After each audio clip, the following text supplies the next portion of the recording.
Hello, welcome to Life Talk for Tuesday, May 14th, 2019. I'm Mark Crutcher, and I'm joined by my worthy sidekick and co-host, Renee Hobbs. Hello. Hello, Renee, and my daughter, Sheila. Hi. How are you? And didn't forget to introduce Ernie, Yes. the frill-necked lizard, or sometimes we call him the frill-necked Republican, because they sometimes run for the hills when things get tough, which is what frilled-necked lizards do. So that's why we use him as the symbol of the Republican Party.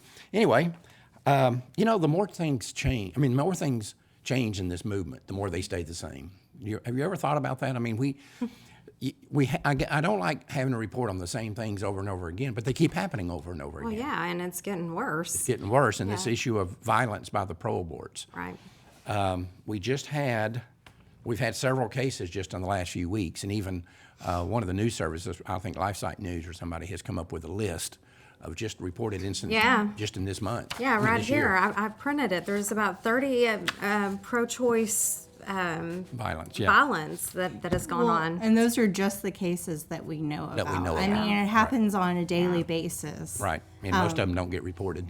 But I'd say the vast majority of them don't get reported. Yeah. And the angering thing about this is generally the authorities don't do anything about this. Oh, no. If it was some kind of violence committed against an abortion mill, Right. it'd be national news. Oh, But the definitely. media doesn't cover this, Right. and the authorities generally don't do Well, anything about it. the media likes to label pro-lifers the terrorists and Right. the dangerous ones, where in reality it's abortion advocates that are. And I mean, it's becoming increasingly dangerous to be pro-life. I mean, in a way it always has been, but now more and more people, it seems like, are Right. getting beat up. Well, and it's not just at the abortion mills. No. It's on college campuses. It's just in the public in And that's general. why you tell people that if they're going to go in and sidewalk counsel, to always take two people and to have a camera going at all times. Absolutely, at least one camera. Yes. I recommend two, Right. but you should never be in front of these abortion mills without a camera, at least one camera rolling. Well, and I mean, it's like we used to sell bumper stickers here, and people would buy them and put them on the car. Well, people quit buying them because Their cars, people's yeah. would get vandalized, keyed, and so Right. now you don't see as many pro-life bumper stickers as you did, Right. just because you don't want your car getting vandalized. Right. We have this new case. We reported a couple of weeks ago, or maybe last show, about this case in Kentucky where this elderly woman was knocked down, had her leg broken, Her hip, yes. her hip. Yeah. She's recovering. I understand she's doing fine, and she says she's going to be back out there. She's not going to be dissuaded from it. Good. But the most amazing thing about that deal was the local pro-aborts, the pro-choice crowd, as they call themselves, was using that incident to push for barriers around the abortion clinic. Mm-hmm. And I mean, literally what they're saying, what they're literally saying is, if this woman hadn't been at the abortion mill, we wouldn't have beat her up. Yeah, she would have been protected. Right. Well, they know that their people can't behave. I Right. mean, their people act like animals on a daily basis. They are animals. And so they know their people can't behave like civilized human beings. Well, So they're trying everything in their might to, protect their side, basically. What brought this up, and why we're talking about it again today, is another incident in Alabama. Just happened in the last, I think, Huntsville, Alabama, yeah. Huntsville, Alabama, and it's just getting out of hand, and the pro-aborts are not doing anything about it. We even had a state representative in Pennsylvania go out and verbally Planned accost Parenthood of Southeastern Pennsylvania. They have to deal with three people like teenage this girls every and single their day. mom. Yeah, They a deal with 13 and a 15. And all they're doing is praying. This was about a month ago, and the guy still has not apologized. People are asking for his resignation. Pro-lifers are going to his office, and he has a police officer protecting him. I mean, who's paying for this police officer to protect? Well, we talked last week about turning over the Bikers for Life to some people that are going to be able to push it a lot better than we have. I'm still waiting for the first time that these Bikers for Life start showing up at the abortion clinics, and one of these people comes out on the sidewalks and pushes them down and breaks their leg. They won't do that. They won't do that. We need to put them in their place. You know what it's like? It's like years ago when the animal rights thing was really, really big. There was a story, I think it was in Boston, if I'm not mistaken, where these people were going up and throwing blue paint on women wearing fur coats. PETA. And they were just throwing paint on them and verbally accosting them and so forth. But one of the places where they did this, right down the street, was a biker bar. They weren't going in that biker bar where all these guys are wearing leather and sometimes fur coats and stuff, fur jackets and stuff like that. They weren't going in there and bothering them at all. It's really weird. It was just wonder why. elderly women on the street. Right, people they know they can. And that's the same exact thing that the pro-aborts are doing, and we predicted this years ago. Well, I mean, it just goes to reason. They pick on unborn innocent babies in the womb who can't defend themselves. Right. So why wouldn't they go, pick on people who have been born that can't defend themselves? They like defenseless victims, that's for sure. We predicted this. When I wrote Firestorm back in the 80s, I said this was going to happen. It is happening, and it's going to continue. And we just have to recognize these people are starting to panic because they see that we're winning. And so that's what's going on here, and it's going to keep on going. In other news, President Trump the other day announced that he's going to make federal policy so that people who don't want to participate in abortion don't have to. Good. If they're in the medical community, they don't have to Right. Participate in abortion if it violates their conscience or their religious convictions or whatever. The pro-aborts now are trying to pass federal legislation. House Appropriations Committee has already voted to block the Trump administration from being able to do that. They want to be able to force doctors and others Naturally. to perform abortions. And it said the new rule would allow healthcare providers, insurers, employers to refuse to pay or provide for services that violate their religious or moral beliefs. That's what they're trying to prevent. And literally, what they're saying is everybody in the medical community must participate in abortion at any whatever level. If you're in the medical community anywhere, I guess if you're a dentist and somebody comes to you and says, I want you to do an abortion on me, you have to do it, apparently. Well, and they're throwing such a fit about this. It's almost like everybody is religious in the medical field. So therefore, anybody that wants to go and have an abortion or get birth control pills from the pharmacist or Plan B has no place to go. Absolutely not. When there are definitely people out there that are more than happy to get supply They've those got their services. fellow degenerates in the medical community that they can call yeah. upon. But I want to bring up one other thing, then we're going to talk about this situation in Virginia. The Washington Post, which is obviously one of the most radical pro-abortion newspapers in the country, is using this issue of where the House Appropriations Committee has passed a bill to block Trump administration from getting funding to implement this thing to protect the conscience of people in the medical community. They're using it as a mechanism to advance other pro-life arguments. I just pulled a couple of quotes from their reporting on this about the House Democrats trying to block this thing of Trump's. Quote, the Republican push to pass these bills followed efforts in New York and Virginia to roll back restrictions surrounding late-term abortions, which represent a small minority of hundreds of thousands of abortions performed in the United States each year. Those abortions, experts say, are typically performed by concerns for the mother's health or fetal abnormalities.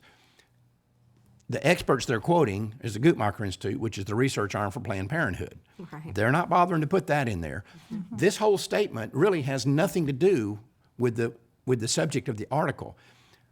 What it has to do with is the fellow travelers of the abortion lobby, Planned Parenthood, NARAL, NAF, they're leaning on their buddies in the media to get these things in there. We're going to talk about how rare late-term abortions are. That has nothing to do with this. The Trump thing applies to all abortions, not just late-term, but they threw in here. Right. Oh, by the way, Yeah. late-term abortions are very rare. Only 1.3% in 2015 were performed at 21 weeks later or later.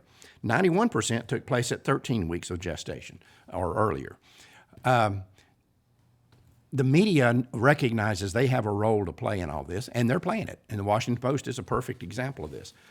And what the media, and again, we've talked about this in the past, what the media has learned how to do is tell lies, lie through their teeth in a way that it appears truthful, And it may, in fact, be factually truthful, but it creates a lie, something that isn't truthful. And people say, well, how can you tell? Let's say you can tell two things that are true, but the conclusion is a lie. How can that be possible? And I'll give you a good example of this, as one I've used before. Let's say that we had a person working for us here named Jim Smith, works for Life Dynamics, and named Jim Smith. And one morning y'all come in and he's not here. And I say, well, I'll be putting out a memo here on it in a few minutes. In a few minutes, I give you a memo that says, Jim Smith has been fired from Life Dynamics. Okay? Period. Second statement, second sentence. Life Dynamics can simply not afford to have people here that are stealing money from the corporation, from the company. We Period. conclude that he's stealing money, and that's why he was fired. Right. So, yeah, why did he get fired? I'm telling you, he stole money, so we fired him. I didn't say that. I said, I gave you two statements that were true. He was fired. We can't have people here that are stealing money. Right. And I put those together, and they form a lie. And that's what the media wants to portray and wants people to believe is true. The media has become very good at this, and we see it in the abortion issue all the time. And I used to tell a joke in my old seminar about how the Russian media worked, and I have come to the point where I believe that the media under the Soviet Union was no more biased than the media under the United States today. The American media is now a joke. They're just too stupid to realize that they're the joke. But there's this whole joke about Russia and the United States were going to have a two-team track meet. And the United States won it, and Russia lost. In Russia, Pravda reported, in international track meet, Russia comes in second, America comes in next to last. Well, both of those statements are true, but they reverse the outcome. Right. Right? Right. And this was a joke. What I'm telling you today is that in the American media, where we used to say that about the Russians because basically it was true, that was the way they operated, the American media operates that same way in the United States today. Now, in Virginia, a federal judge has ruled that non-doctors can perform abortions. You don't have to have a doctor. Right. All right? Yeah, California, right here. California, this is happening in other Yes. places. Yeah. And they are, and understand something, this is exactly opposite of what the abortion lobby was claiming back in the late 60s and early 70s. We need abortion to be legal so it'd be done by doctors. The fact is, and there's been several studies that showed this, most illegal abortions were done by doctors who were simply breaking the law. But the abortion industry said we need to make it legal so it can be done in clean facilities and by licensed physicians. That didn't change anything. But Now they're saying, no, you don't have to be a licensed physician. We can Right. just drag somebody in off the street and give them a little bit of training, they can do abortion. Well, already with doctors performing abortions, already it's unsafe. It's Right. unclean. These facilities, these clinics are dirty, nasty. And these are doctors that are doing that, so-called medical professionals. Right. And what happens when you extend that to non-doctors? Does it get better? No, it'll get worse. Right. yeah, not only do they want late-term abortions, but they want non-doctors to do this as well. So they're trying to expand Right. because they know that they can't get abortionists to kill babies here. To work in these So- places. Well, they can't get legitimate To doctors. follow up on Sheila's point here about these places, we know. I mean, the secular media, anytime they talk about abortion on television or in a movie, they show these pristine, clean, modern, up-to-date facilities. These places are toilets in reality. You know, we all, as we've talked about here many times, we all love animals. We've got 3 dogs here today and a cat that lives in the building here. You've got, what, 90 cats at home or something like that? Something like that. Yeah. Maybe no. 100. Right. No, you are the crazy, you have the crazy cat lady franchise for Ponder, Texas, right? No, what you have about, what, 9 cats or I something? have 9 cats and 2 dogs. 9 cats and 2 dogs. So we all love animals here, right? Not one of us would take our animal, our dog or cat, to a veterinary clinic that was as nasty as these abortion clinics that right. we see. We would, if we walked in one of these places and we saw the stuff that we see, we report on all the time in abortion clinics, we'd turn around and walk out. That's right. We wouldn't- Absolutely. And I mean, across the country, they're constantly having safety regulations and being fined and I want to do a show. We're going to do a show, or I'll do a Facebook post or something on it later about some of the things. We've got files here from health departments, like she's talking about, the things that go on in abortion clinics. We need to do a show just showing that. You know, why would a woman want to go in and lay down on a table with dirty instruments going up in her? I mean, STDs, HIV, I mean, just Anything. nastiness. Just nastiness. Just nasty. Even if it wasn't diseased, you wouldn't want to do it. I know. Well, I mean, blood smears stained everywhere. But let's understand something that's going on here. The abortion industry is kind of, going back to your point a minute ago, is being destroyed by choice. It's one of the beautiful ironies of this whole thing, is that what's destroying the abortion industry right now is the fact they can't hire anybody to go to work in these places. So now they're going to have to lower the standards so they can get non-doctors in there to do abortions. That's the first thing that happens.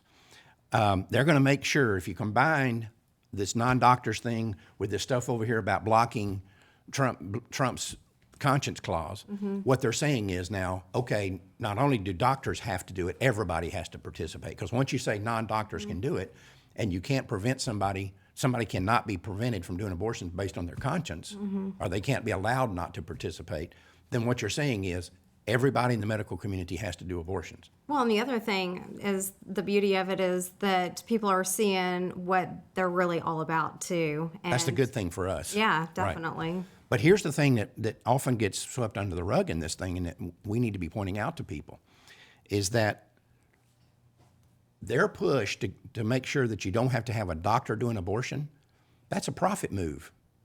That's something they're doing to increase profits, because if you have to pay a doctor, or you can hire somebody over here, some schlep PA or whatever, or nurse practitioner or whatever it is, compared to a doctor, you can pay this person a fourth as much. Right.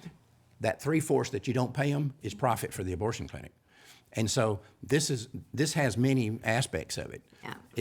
It's to cure the problem of people not wanting to go into abortion, and it's to make sure the abortion clinic makes more money because they don't have to pay their help as much. Absolutely. And you know, I think you're right though, Renee, in that the American people are starting to see a side of the abortion industry that we see routinely. That we have seen That for we have many seen years. that I've seen for 40 years. Yeah. And that you've seen for the last 8.5 years. But that's starting to be shown to the American people too. And I think that's one of the reasons that you're seeing this shift toward the shift toward the pro-life position much greater than it ever has been in the past. Yep. Anyway, let's take out a moment for robots, and we will be right back. In 1973, the U.S. Supreme Court legalized abortion nationwide. The decision is called Roe versus Wade, and those who defend it are known as robots. This is how they think. The pro-choice position is that it is up to the woman to decide when the life of her child has begun. This is no one else's business. To appreciate the absurdity of this statement, imagine that two women become pregnant at the exact same moment. 3 months later, one of them believes she is carrying a baby. She is getting prenatal care, has seen her baby on an ultrasound screen, knows whether it is a boy or a girl, and has even given her baby a name. At the same time, the other woman believes that the life of her child hasn't begun yet and hires some goon at Planned Parenthood to kill it. According to pro-choice reasoning, both of these women are right, despite the fact it is not physically possible for that to be the case. The fact is, regardless of what anyone believes about these two babies, whatever is biologically and scientifically true about one is biologically and scientifically true about the other. To put it another way, one cannot be a living human being while the other one is just a disposable clump of cells. However, if society is going to ignore that reality and buy into this moronic nonsense that when women become pregnant, they acquire this mystical ability to determine when life begins, the question is, do they lose this ability once they are no longer pregnant? What I mean is, if a woman kills her 6-month-old baby and claims to sincerely believe that life doesn't begin until speech is possible, what gives society the right to charge her with murder? After all, what makes her belief that life doesn't begin until a baby can talk less valid than another woman's belief that life begins in the second trimester of pregnancy, or at birth, or any other arbitrary point she chooses? The point is that women and men are both free to ignore science and biology if they choose to do so. But a civilized society does not have that option. That means it cannot let this be the basis upon which it allows one group of individuals to legally kill another group of individuals. We're back. Do we have anything else you guys need to bring up? Anybody commenting there, Renee? No, we don't have anything to bring up. But we need to tell people that if they have an idea for a show, to be sure and give us a call, let us know about it. And if they call and let us know about it and we use it, we'll send them a mug. Yes. And we've sent out lots of mugs. Yep. And Just contact me at renee@prolifeamerica.com on the screen, or you can call or whatever, private message, smoke signal. however you want to do it. Right. Yeah. But this is our ongoing argument around here about we have now developed a society where we have the best ability to communicate in the history of the world, and we communicate more poorly than we ever have in the history of the world. Sometimes it's convenient and sometimes it's... We had an example just yesterday, did we not? Where we're going back and forth with emails and texts and everything, and we're getting nowhere. I picked up the phone, and in what, 15 seconds? I had it done because I actually talked back and forth to somebody. Well, if this person would have just texted me or something, it would have been okay, but... If a frog had wings, he wouldn't bump his butt every time he jumped, right? Right. So anyway, Right. that's another story. Okay. Before we go, I want to read something here. There used to be she's passed away now, but there was a woman named Irma Bombeck, and she was a humorist or columnist, and she wrote for...